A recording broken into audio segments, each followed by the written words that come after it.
Euh, la dernière fois, j'avais expliqué comment la théorie de l'évolution de Darwin avait considérablement modifié la manière dont on allait concevoir la nature humaine.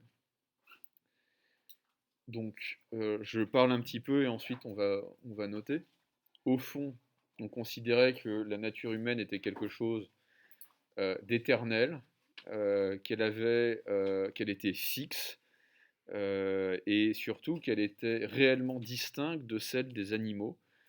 Or, ce que va montrer Darwin, en tout cas c'est l'hypothèse qu'il va faire dans l'origine des espèces, c'est qu'au fond, il n'y a plus de différence de nature, mais seulement des différences de degré entre l'être humain et les autres espèces vivantes. Ça, c'est le premier point. Et le deuxième point, qui est encore plus problématique, d'un point de vue notamment religieux, c'est que l'essence de l'être humain n'est absolument pas quelque chose d'éternel et de fixe, mais que l'espèce humaine a une histoire qui va impliquer des variations biologiques, en particulier anatomiques, très importantes. Donc on va noter tout cela et revenir sur le concept de sélection naturelle, tout particulièrement. Donc, l'origine des espèces de Charles Darwin, il me semble que c'est 1859.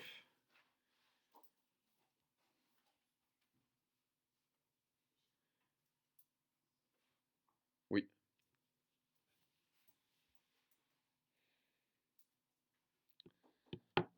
l'origine des espèces de Darwin, 1859, va bouleverser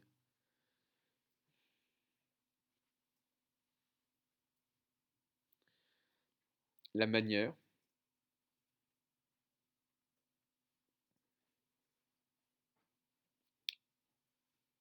dont on conçoit la nature humaine.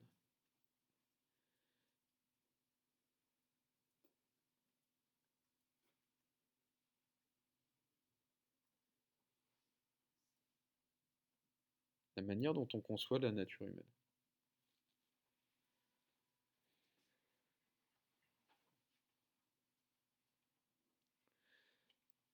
Alors qu'on l'assimilait à une essence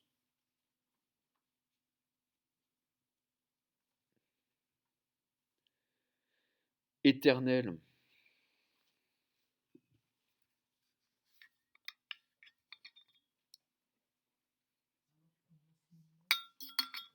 on l'assimilait à une essence éternelle et fixe,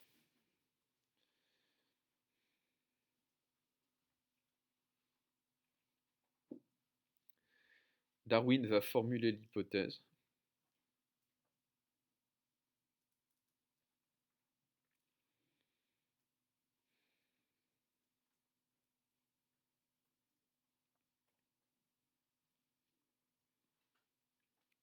Darwin va formuler l'hypothèse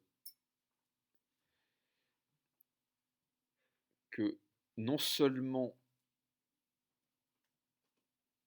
l'espèce humaine n'a pas toujours existé,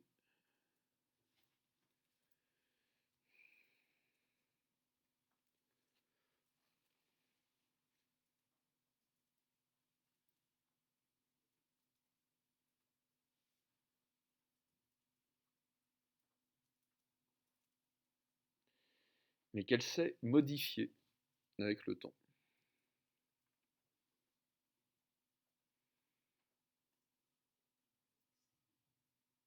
Elle s'est modifiée avec le temps. Alors le temps, c'est pas d'une semaine à l'autre, hein, c'est sur des millions d'années.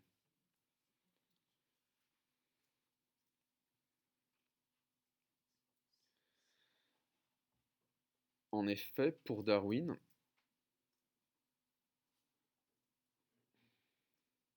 toutes les espèces vivantes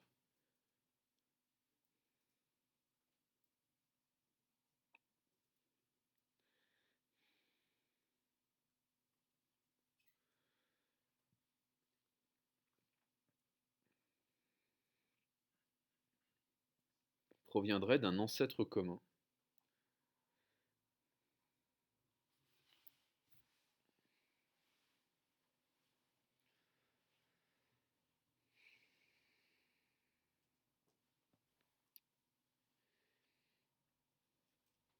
Et elle se serait différenciée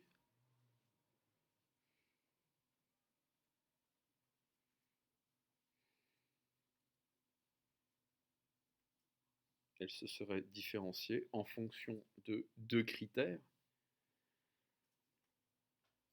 plutôt de deux processus, en fonction de deux processus.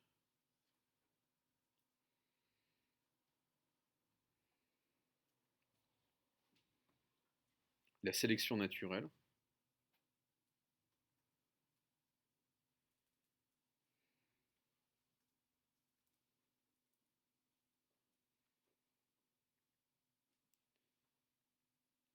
entre parenthèses, la survie du mieux adapté,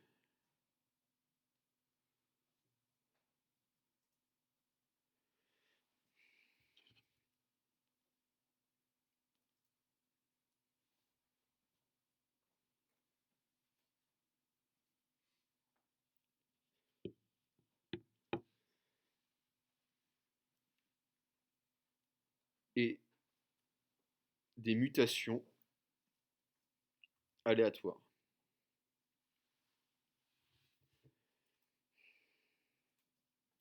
La sélection naturelle, c'est la nécessité, les mutations aléatoires, c'est le hasard.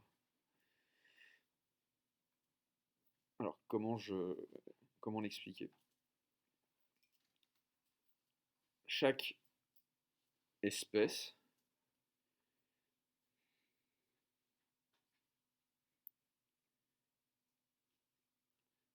peut muter d'une génération à l'autre. On n'est pas les clones de ses parents. Ça, c'est un type de mutation génétique qu'on connaît bien. Si vous voulez, il n'y a pas que les virus qui mutent en se reproduisant, c'est toutes les espèces font ça.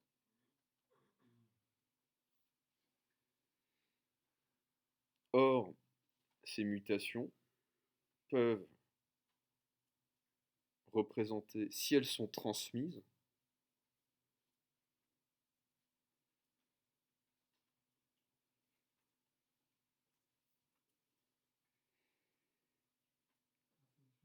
oui, non, c'est pas grave.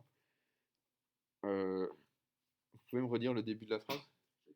Chaque espèce peut muter d'une génération à l'autre. Chaque espèce peut muter d'une génération à l'autre. Or, ces mutations, si elles sont transmises,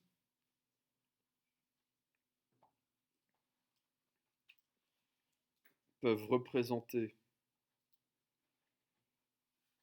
un avantage ou un désavantage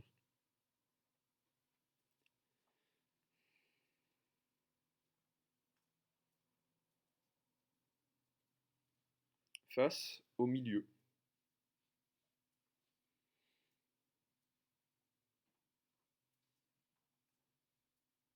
Au milieu naturel, j'entends.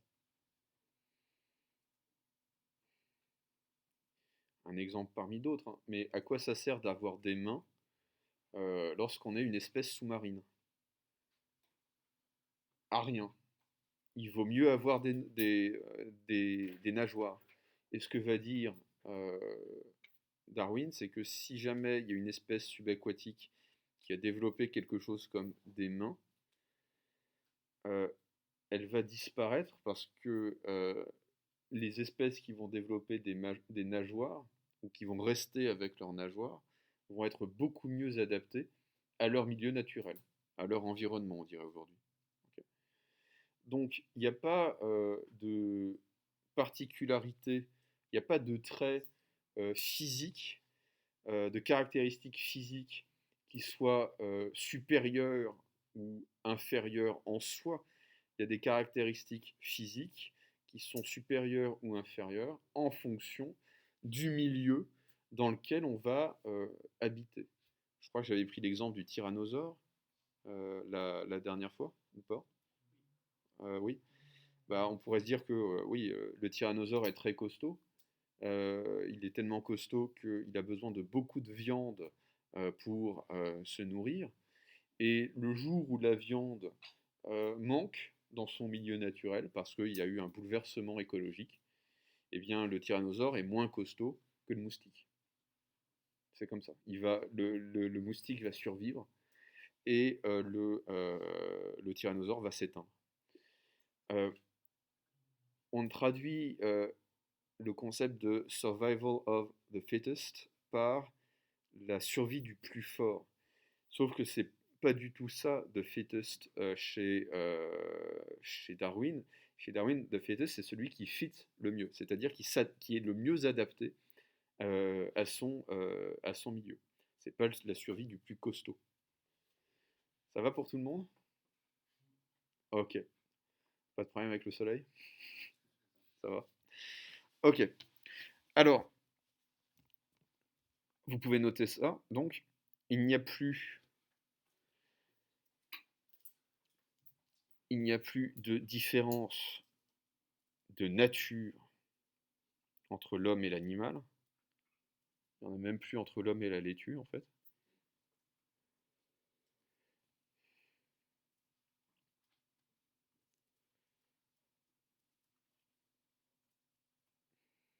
Mais simplement une différence de degré, et donc de millions d'années d'évolution.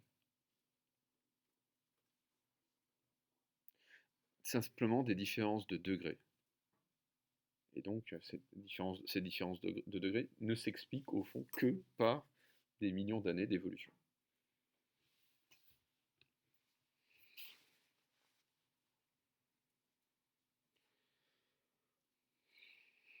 Ça va pour tout le monde? Ok. Donc, la question de la différence entre l'homme et l'animal va devenir centrale. Oui. La question de la différence entre l'homme et l'animal va devenir centrale.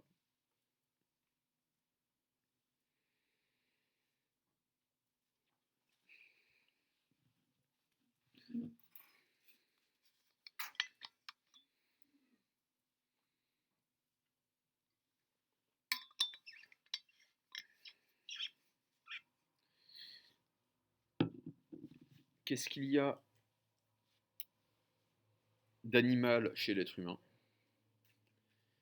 Et peut-être aussi, qu'est-ce qu'il y a d'humain chez certains animaux? C'est la question qui va se poser à partir de la fin du 19e siècle et du début du 20e siècle, et peut-être même avant cela, comme on va le voir. Alors, est-ce que vous avez déjà entendu parler des enfants sauvages? Okay. En particulier, il y en a un qui est célèbre parce qu'il a donné lieu à plusieurs romans et à un film, Tarzan. Bah oui, typiquement. Non mais Tarzan, c'est la version fictive, si vous voulez, de cette image, enfin, de ce type de cas-là. Euh, on a retrouvé, c'était quand? C'était exactement, c'est vieux comme Romulus et Rémus en fait. C'est vieux comme les fondateurs mythiques de Rome qui auraient été élevés par une louve, comme le petit Mowgli. Ok. Vous avez Tarzan, mais plus sérieusement, ou plutôt de manière moins fictionnelle, vous avez un enfant qu'on a baptisé Victor de l'Aveyron. Victor de l'Aveyron qui a été retrouvé par des gens, puis confié à un enfant en 1785 et qui a, alors qu'il avait 12 ans, ok, à peu près, enfin c'est ce qu'on estime, je pense que l'estimation de l'âge à l'époque, ça devait être très très compliqué, et qui est, excusez-moi, qui est mort en 1828. Donc, il a vécu quoi, une cinquantaine d'années.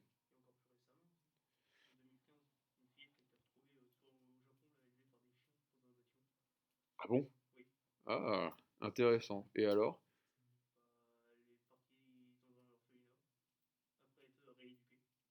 Et ça s'est bien passé? Ok, parce que c'est assez intéressant ce type de question. Donc les enfants sauvages, ce sont ces enfants qui ont été volontairement abandonnés par leurs parents ou qui ont subi accidentellement cet abandon. Par exemple, des bandits attaquent une famille dans la forêt et l'enfant s'échappe, il va se perdre et il va finir par devoir survivre dans la forêt. C'est des phénomènes qui vont vraiment peupler l'imaginaire des philosophes des Lumières à la fin du XVIIIe siècle. Et au XIXe siècle, ça va fasciner la littérature occidentale. Vous avez évidemment le Mowgli de Rudyard Kipling. Il me semble que les premiers comics Tarzan, c'est les années 1900-1910, hein, quelque chose comme ça. C'est très très vieux. C'est intéressant de se demander pourquoi.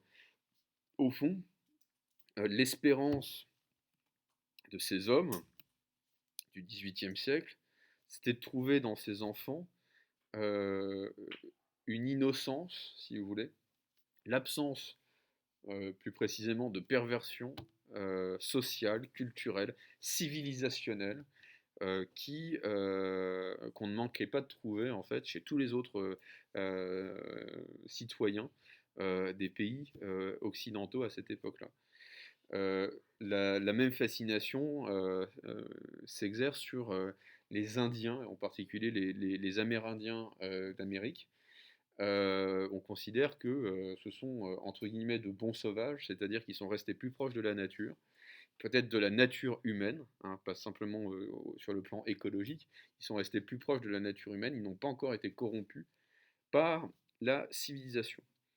Et donc, les médecins vont s'intéresser grandement aux enfants sauvages parce qu'ils vont essayer de voir en fait une part de naturel qui, selon un sociologue qui s'appelle Claude Lévi-Strauss, ne se trouve pas en réalité. Pour le dire encore plus simplement, quand on met la main sur, entre guillemets, un enfant sauvage, on espère qu'il soit plus proche de la nature, qu'il soit le témoin fidèle de notre espèce à l'état de nature. Et ce qu'on va découvrir en fait, c'est que c'est pas du tout ça. C'est pas du tout des enfants qui sont sauvages, ce ne sont pas du tout des enfants qui sont proches de la nature, c'est tout à fait autre chose. Alors je voudrais vous lire un extrait d'un texte qui est donc de Claude Lévi-Strauss, il faut que je le retrouve. Je l'avais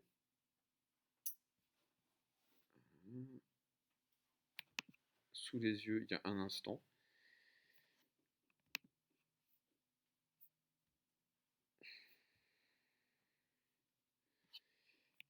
Je vous lis ce texte et vous me dites ce que vous en comprenez. Il est vrai que le hasard a parfois paru réussir selon ce dont l'artifice est incapable. L'imagination des hommes du XVIIIe siècle a été fortement frappée par le cas de ces enfants sauvages perdus dans la campagne depuis leurs jeunes années et auxquels un concours de chance exceptionnel a permis de subsister et de se développer en dehors de toute influence du milieu social. Mais il apparaît assez clairement des anciens récits que la plupart de ces enfants furent des anormaux congénitaux et qu'il faut chercher dans l'imbécilité dont il semble avoir à peu près unanimement fait la preuve la cause initiale de leur abandon, et non comme on le voudrait parfois son résultat. Des observations récentes confirment cette manière de voir. Les prétendus enfants loups trouvés aux Indes n'atteignirent jamais un niveau normal. L'un Sanichar ne put jamais parler. Kellogg rapporte que de deux enfants découverts ensemble, il y a une vingtaine d'années, le cadet resta incapable de parler, et l'aîné vécut jusqu'à 6 ans, mais avec le niveau mental d'un enfant de 2 ans et demi et un vocabulaire de 100 mots à peine. Alors, que dit Lévi-Strauss de manière assez cruelle? Pourquoi les enfants sauvages sont-ils différents de nous? Est-ce que c'est parce qu'ils ont été abandonnés par leurs parents? Non. C'est parce qu'ils sont, ouais, c'est parce qu'ils sont différents de nous qu'ils ont été abandonnés par leurs parents. Et c'est ça que dit Lévi-Strauss. Et en fait, on a de bonnes raisons de le croire, et je vais essayer de montrer pourquoi. Mais Lévi-Strauss explique que les enfants sauvages, ça va être un mythe qui va fasciner l'imagination des hommes du XVIIIe siècle et plus tard des écrivains du XIXe. Mais c'est un mythe. C'est-à-dire qu'on n'a aucune raison de penser qu'ils étaient plus proches de l'état naturel de notre espèce que nous. En revanche, ils étaient simplement plus éloignés des normes sociales, des normes culturelles des sociétés de cette époque-là. Ils ont été abandonnés par leurs parents parce qu'ils étaient considérés comme anormaux, et ils ne sont pas devenus anormaux parce qu'ils ont été abandonnés par leurs parents. Alors, quelle est la raison qui nous pousse à croire Lévi-Strauss? euh, Dans les années 60 et encore plus dans les années 70, il va y avoir aux États-Unis un phénomène euh, qui s'apparente d'une certaine manière au phénomène des enfants sauvages. C'est ce phénomène qu'on va appeler les enfants du placard. Les enfants du placard, ce sont souvent des enfants qui sont nés dans des communautés dites hippies, hein, chemise à fleurs, LSD et rock'n'roll. Donc c'est fin des années 60, début des années 70. Et contrairement à ce qu'on peut croire, le mouvement hippie, c'est pas totalement peace and love. C'est des gens qui peuvent se montrer violents. La famille Manson, c'est le mouvement hippie, hein. Et ce sont des gens qui, quand ils sont complètement défoncés, vont maltraiter leurs enfants d'une manière assez particulière, c'est-à-dire qu'ils vont couper leurs enfants complètement, et par idéologie, du monde extérieur. C'est pour ça qu'on les appelle les enfants du placard. Ce sont des enfants qui vont grandir dans des familles, enfin, si on peut dire grandir, parce qu'ils vont être tellement mal nourris que quand on va les retrouver, ils mesurent à peu près la moitié de la taille qu'ils devraient faire. Et ils vont avoir aucune interaction sociale avec le monde extérieur. C'est des enfants qui vont être attachés, qui ne vont savoir, qui ne savent pas parler quand on les retrouve à l'âge de 4-5 ans, qui ne savent évidemment pas écrire, et qui vont se comporter comme les enfants sauvages qu'on avait retrouvés au XIXe siècle ou au XVIIIe siècle, c'est-à-dire qu'ils vont mordre. Okay, ils vont se comporter comme des fauves, en fait, des fauves apeurés, une sorte de, comme des chats d'une certaine manière ou des chiens qu'on aurait violentés toute leur vie. Or, qu'est-ce qu'on va constater? Qu'est-ce que là, les services sociaux de Los Angeles en particulier et de San Francisco, parce que c'est là où il va y avoir une majorité de phénomènes de ce genre, qu'est-ce qu'on va constater?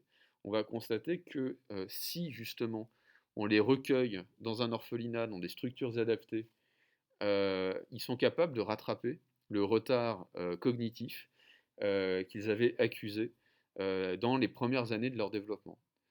Ils vont être capables de faire des mots croisés, de jouer aux échecs, de parler et de maîtriser, si vous voulez, d'avoir une maîtrise du vocabulaire, si vous voulez, bon, qui n'est pas forcément génial, mais qui ne s'éloigne pas vraiment beaucoup de la norme américaine. Les gros problèmes qu'il va y avoir avec ces enfants-là, c'est la psychopathie, c'est-à-dire qu'ils auront été tellement brutalisés dans dans leur jeunesse qui vont développer des troubles du comportement. Euh, En gros, ils vont être obligés, si vous voulez, de mimer leurs émotions plutôt que de les ressentir. Il y en a beaucoup qui vont être internés pour des faits de violence.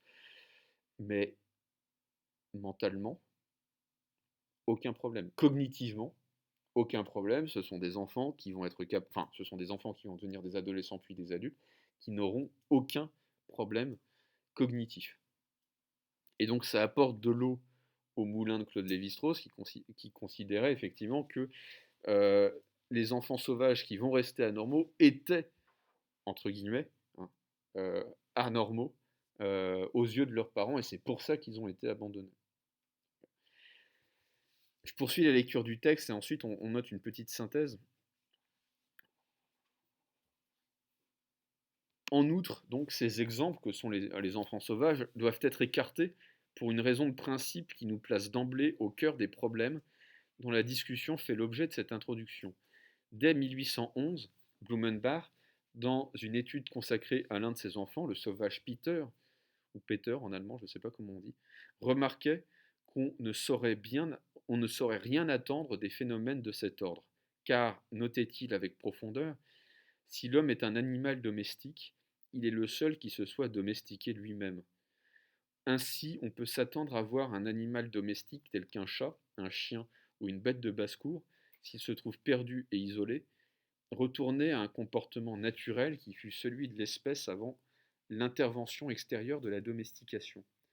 Mais rien de tel ne peut se produire pour l'homme, car dans le cas de ce dernier, il n'existe pas de comportement naturel de l'espèce auquel l'individu isolé puisse revenir par régression. Comme le disait ou à peu près Voltaire, une abeille égarée loin de sa ruche et incapable de la retrouver est une abeille perdue. Mais elle n'est pas devenue pour cela une abeille plus sauvage. Les enfants sauvages, qu'ils soient le produit du hasard ou de l'expérimentation, peuvent être des monstruosités culturelles, mais en aucun cas les témoins fidèles d'un état antérieur. Alors il y a beaucoup de choses à dire. Lévi-Strauss explique que, au fond, l'être humain, l'espèce humaine est la seule espèce à s'être domestiquée elle-même, c'est-à-dire à avoir développé un comportement strictement artificiel, totalement distinct de l'instinct. Et donc, il est impossible pour l'être humain de régresser vers un état naturel, puisqu'il ne l'a jamais connu. Il ne peut pas y avoir de retour à la nature pour l'être humain, parce qu'au fond, l'être humain n'a jamais connu ce rapport-là à la nature. En tout cas, c'était il y a tellement longtemps, d'une certaine manière, qu'on parle de dizaines de millions d'années. Que penser des animaux domestiques? Les animaux domestiques ont été dressés par l'homme, ils ont été acclimatés au milieu humain par l'homme, mais ils ont un comportement instinctif vers lequel retourner si jamais ils se perdent, si jamais ils s'éloignent de de la maison. Euh, Est-ce que vous savez pourquoi, au Liban, on chasse les chats dans la rue à coups de pierre? C'est pas une pratique, si vous voulez, folklorique. Il y a une raison, et une très bonne raison, d'exterminer les chats des rues à coups de pierre.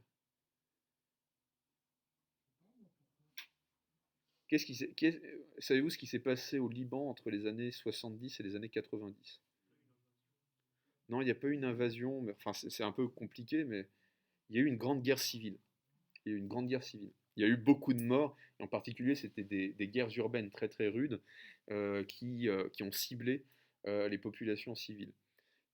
Ces familles avaient des chats. Parfois, l'obus tue la famille, mais ne tue pas le chat. Or, je le vois avec celui de mon frère, quand on nourrit pas ces bêtes-là à heure fixe, ils s'impatientent et au bout d'un moment, ce qui s'est passé, c'est que le chat a, exactement, il a bouffé les cadavres. Il a repris goût à la chair humaine et il a retrouvé son comportement naturel de félin.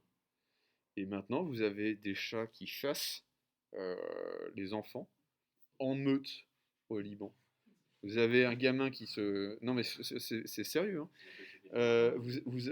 Vous avez un chat dans votre jardin, vous en avez ensuite 5, puis 10, Et là, ça devient dangereux, si vous voulez. Euh, c'est, je pense qu'on pourrait. Il y a un film de vampire où les chats se mettent à attaquer les gens, qui est un très bon film d'ailleurs. C'est Let the Right One In. Comment ça s'appelle? Il faudrait que je retrouve le titre. C'est un film nordique, là, suédois ou danois, je sais plus. C'est assez fascinant de voir que les êtres humains vont considérer maintenant, enfin, les Libanais vont considérer que le chat peut être un prédateur, et de fait, ça l'est devenu. Il a retrouvé son comportement naturel. On peut très clairement voir ça aussi au 18e ou au 19e siècle, avec le phénomène bien connu des Mustangs euh, en Amérique. Les Mustangs, c'est des descendants des chevaux que probablement les conquistadors espagnols ont perdu dans la nature. Il y avait pas de cheval. Le cheval n'existait pas quand les conquistadors sont arrivés en Espagne. C'est eux qui les ont apportés. Et à un moment, je ne sais pas ce qu'il y a eu, il y a des chevaux qui se sont échappés, ils se sont reproduits, et ils ont retrouvé probablement le comportement naturel qu'ils avaient avant la domestication. C'est-à-dire qu'ils ont vécu en troupeau, quoi. Et, euh, et effectivement, ça ne peut pas arriver pour l'être humain. Il peut y avoir une catastrophe nucléaire, si vous voulez, qui détruit notre civilisation en tant que telle. Le comportement vers lequel on régresserait ne serait pas un comportement naturel, ça serait encore un comportement social. Et c'est ce que veut dire Lévi-Strauss quand il parle de cette histoire d'abeille. Une abeille qui est loin de sa ruche et qui ne peut pas y retourner, c'est pas une abeille plus sauvage. C'est-à-dire qu'elle n'est pas plus proche de la nature parce qu'elle s'est paumée.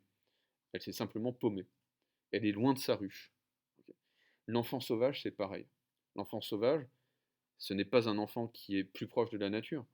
C'est un enfant qui est loin de sa ruche, on pourrait dire. Qui est loin de sa société. Au sens où il est loin des normes que vont lui imposer la société et vis-à-vis desquels ses parents ont jugé qu'il ne pourrait jamais se conformer. Est-ce que ça va pour tout le monde, ça?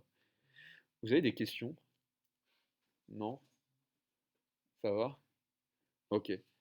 Euh, Juste une remarque, vous avez tous vu le dessin animé de Walt Disney, Le Livre de la Jungle? Ok. Il se passe quoi à la fin du Livre de la Jungle? Hmm. Ah non, il retourne pas dans la jungle, hein. Ça c'est ce que vous voudriez, mais la morale du film de Walt Disney, c'est qu'il n'en faut pas peu pour être heureux. C'est-à-dire que la morale du film de Walt Disney, c'est qu'à la fin, Mowgli va se retrouver nez à nez avec une petite fille. En fait, il va se retrouver nez à nez avec le village des hommes. Et il va euh, comprendre, il va comprendre que son humanité, elle est dans le village. Elle n'est pas dans la jungle avec ses copains, la panthère et le nounours. Pour être un être humain, il faut rejoindre les normes sociales, culturelles de l'humanité. Autrement dit, ça n'a jamais été un petit loup, Mowgli. C'est ça la morale du film, hein. Quand on comprend ça, si vous voulez, on a perdu son innocence d'enfant. Parce que, effectivement, on voit le dessin animé d'un autre regard, sous un autre angle. Alors, petite synthèse là-dessus, donc sur la question des enfants sauvages. Donc, on peut se demander, je ne sais pas si vous aviez noté ça, on peut se demander s'il y a une part, s'il y a encore une part d'animalité chez l'être humain, et inversement, on peut se demander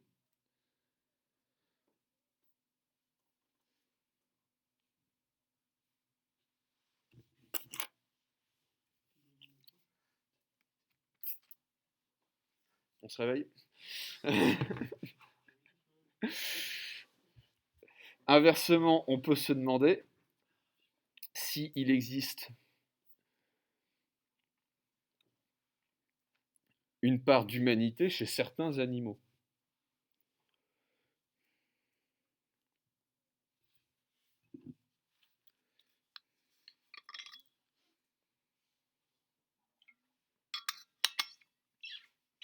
Allez, au taquet là.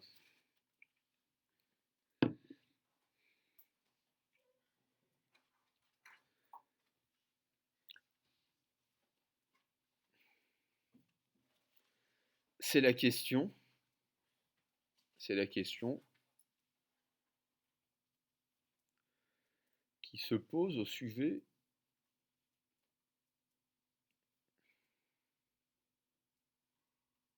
des enfants sauvages. Et vous mettez enfants sauvages entre guillemets.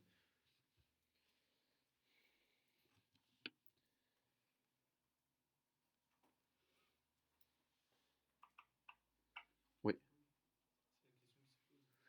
au sujet des enfants sauvages.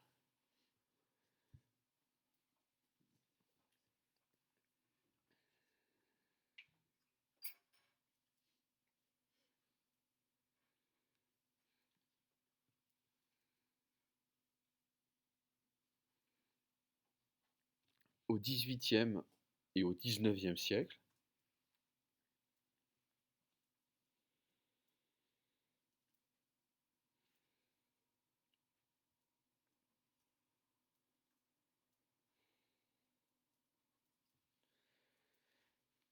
les philosophes et les médecins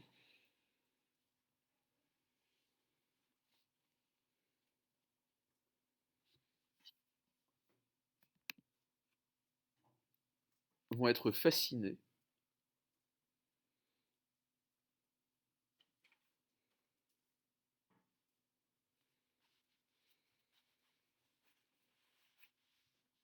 par ces enfants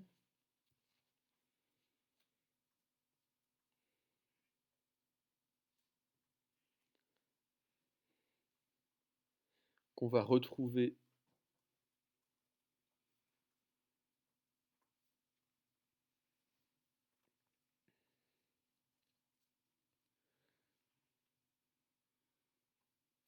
dans la forêt ou la jungle,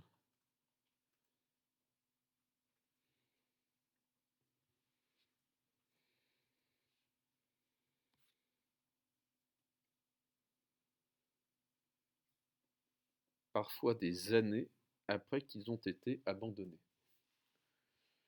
Parfois des années après qu'ils ont été abandonnés.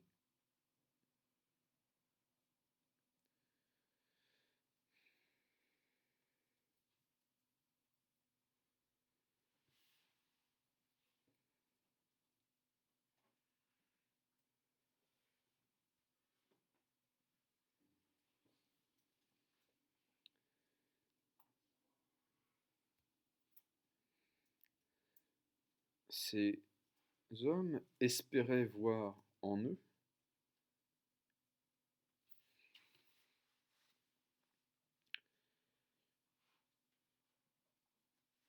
ces hommes espéraient voir en eux le portrait fidèle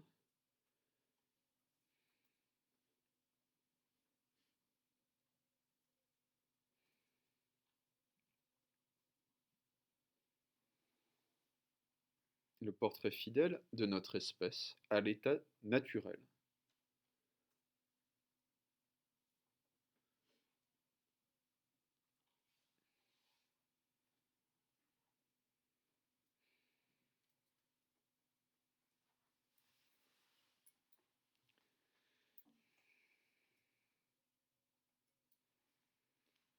Le portrait fidèle de notre espèce à l'état naturel, vierge de toutes les influences, vierge de toutes les influences perverses de la société.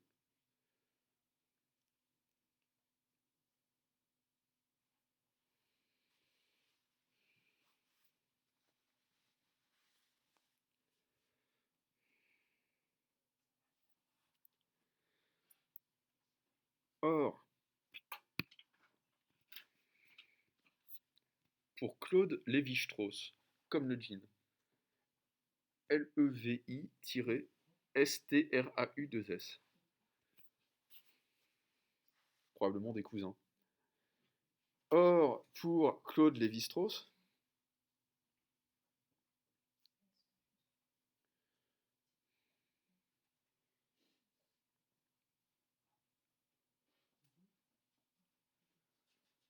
qui est un anthropologue et un sociologue français, mais bon, ça c'est pas très important. Pour Claude Lévi-Strauss, et un sociologue, anthropologue ANTH, anthropologue, et sociologue français, du XXe siècle. Plutôt de la deuxième moitié d'ailleurs du XXe siècle. Donc, pour Claude Lévi-Strauss, c'est une idée fausse.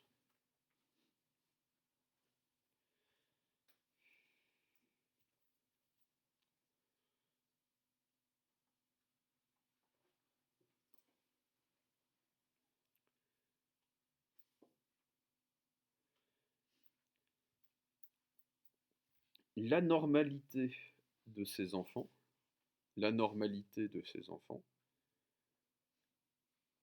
n'est pas l'effet de leur abandon,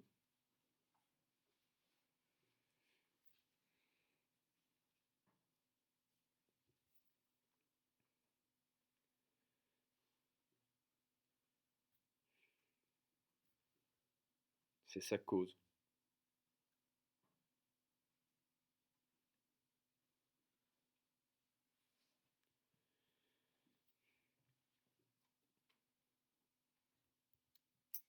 Ces enfants ne sont pas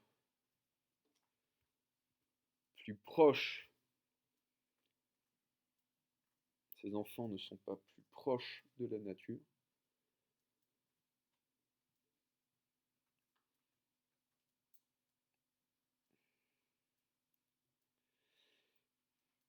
ils sont simplement plus loin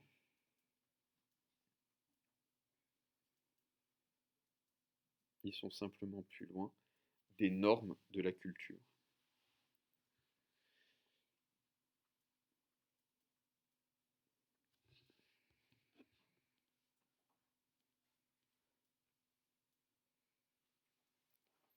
Est-ce que ça va pour tout le monde? Alors, à quelle heure est-ce que ça sonne? On sait jamais. Euh, En fait, ce que va expliquer Lévi-Strauss, c'est que à côté des enfants sauvages, pour lesquels on se demandait s'il n'y avait pas une part encore de naturel chez eux, et en fait, Lévi-Strauss explique que non, on va faire le raisonnement inverse avec certains animaux, et en particulier avec les grands singes. On va se demander à partir de la fin du 19e siècle et du début du 19e siècle s'il n'y a pas des traces de culture chez certains animaux, si certains animaux ne manifestent pas des comportements tellement proches de ceux de l'être humain que on devrait pouvoir parler de culture animale. Alors, c'est ce que va essayer aussi de réfuter Lévi-Strauss. Lévi-Strauss va dire la chose suivante.